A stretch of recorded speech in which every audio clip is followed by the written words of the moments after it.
And we've got the professionals in.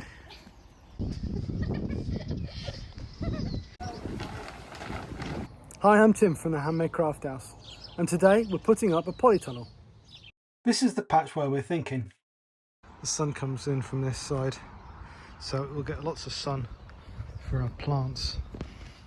At the moment we're just using bits of cardboard to suppress the weeds. There was lots of ground elder, which we don't want to encourage in the polytunnel, hopefully. And we'll have a raised bed this side and that side of the path, and we're going to lift it up slightly off from the ground so it's just easier on the knees and everything. Sheep, sheep. Hello, sheep. Hello.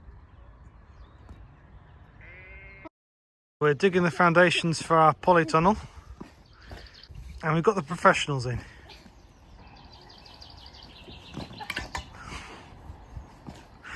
I don't know if they're professional polytunnel putter-uppers or professional gymnasts, but they're working hard.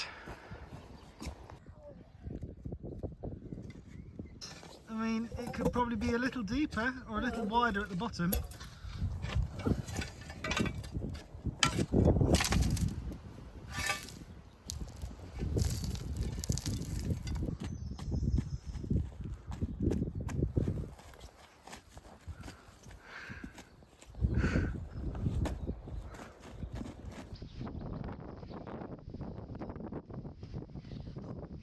I found this. I have found some slag, some sandstone, some clay, some glass, a door knocker in the shape of a brownie. Hang on, let's have a look at him. And then the egg thing. Stone. Smooth stone. Yep. There was loads of maths involved in this project. The kind that involves angles and distances and several sets of hands. It was great fun to work with the boys and show them the practical side of the maths that they've been learning. Putting the theory stuff together with the practical, things like bashing things with a hammer or digging a hole, helps to make it real and useful. There was quite a bit of head scratching too, working things out together, which made it feel like a puzzle or a challenge. Putting up the metal frame was pretty exciting. We could see just how big this polytunnel was going to be.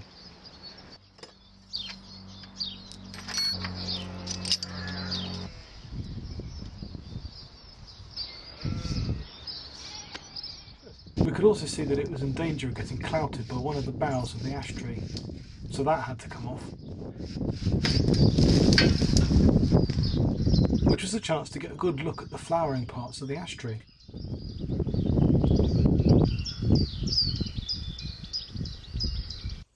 It said it was supposed to take 2 days, but it's not taken 2 days. I'm sure it's nothing to do with the kit and everything to do with me, but there we go. I'm kind of at the stage where I need to put the plastic on and finish it, but before that we want to add a raised bed in one of the areas on the side there. These are going to be the two beds here. This is one for the tomatoes. I haven't finished taking the turf out of that one yet. This one here, we're going to put some gravel down on the bottom, and then I'm putting in these posts in the corners here, and these are going to be for a big raised table stroke raised bed, so it's at waist height, so it's easier to get to. And there'll be plenty of storage for pots and pans, flower pots and watering cans, there we are, and compost and things. More maths. This was at a more familiar scale this time. I know it's only a raised bed, and does it really matter if everything's level and accurate? I suppose not, but it's good practice to try and do things nicely and to the best of your ability. That way you can be proud of what you've done and look back at it with satisfaction. It's not square. Does it need to be square?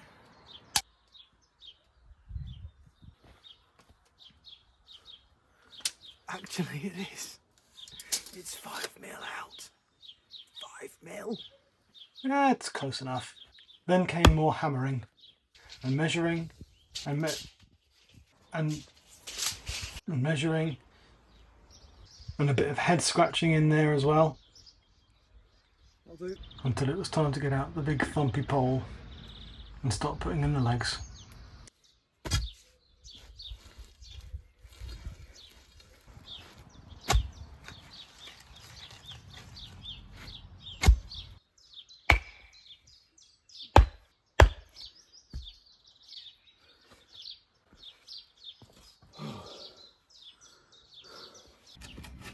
There's a method and an art to cutting turf, something which I clearly don't have. It is really satisfying when you do get it started and it just rolls like a big red carpet.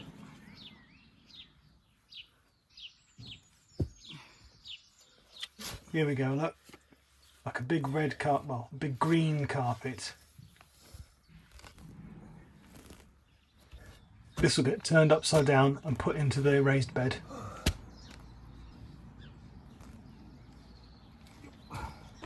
Finally, it was time to get the plastic on. This was an all hands on deck job. It was just a little bit windier than we'd expected. Things got pretty dynamic, but that just added to the fun. There were lots of instructions being shouted, lots of helpful ideas and suggestions. Of course, I knew what I was doing. I'd read the instruction book 3 times through. That makes me practically an expert. Doesn't it? I hope you don't go off up in the air around the world. Hi. The video online made it all look so simple and easy. You just pull it tight and then just neatly fold it around. Simple. Wasn't quite prepared for this. I'm just holding the plastic. Key job. It began to feel like something was being tested. Something more than, can I follow clear, well laid out instructions? It began to feel personal. Was our family strong enough to stand up against adversity and come out the other side stronger, closer and wiser? Unity forged in hardship and light force 5 winds. I knew that everyone had each other's back. We were in this together. I knew Polytunnel.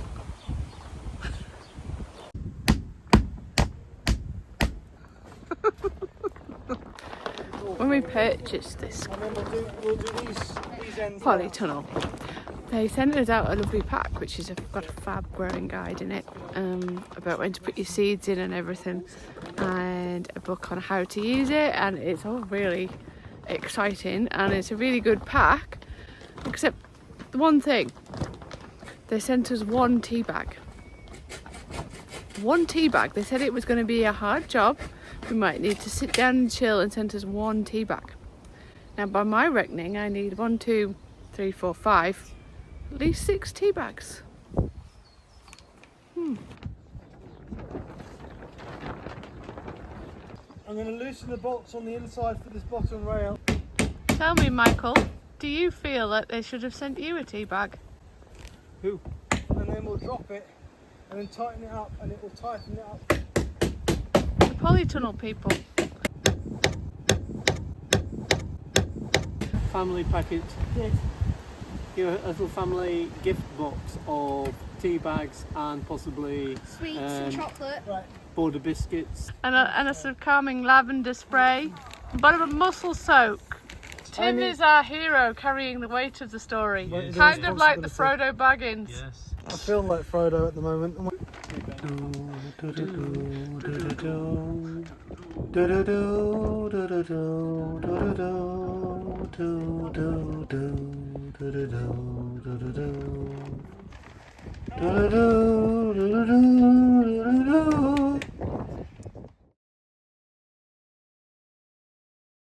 Here it is, finished.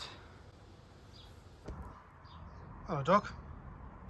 Through the door into the Polytunnel, which is not fully finished actually, but